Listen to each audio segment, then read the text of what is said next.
Be sure to read and follow the safety guidelines to protect your computer from potential damage and ensure your personal safety. For more information about safety guidelines, see the owner's manual at dell.com/support.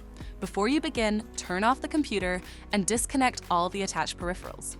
Before proceeding, ensure your computer is in service mode. To enter service mode, press and hold the B key on the keyboard and then press the power button. Now, the computer will boot up and the owner tag information is displayed on the screen. Press any key to proceed. The computer will emit 3 short beeps and shut down, indicating it has entered the service mode. Loosen the captive screws holding the base cover in place. Using a plastic scribe, pry the base cover from the palm rest assembly, starting at the top edge and working your way around to release it from all sides.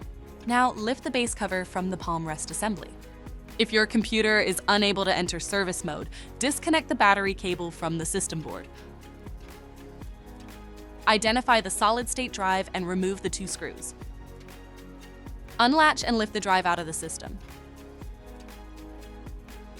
To reinstall the solid-state drive 2280, place it back in the system.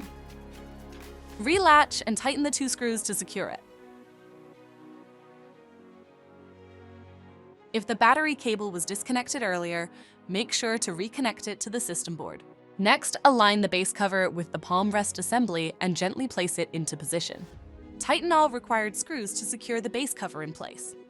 To exit service mode, connect the AC adapter and press the power button. Please note, the system will only power on and exit service mode if the adapter is connected. For more information about your Dell system, visit dell.com/support.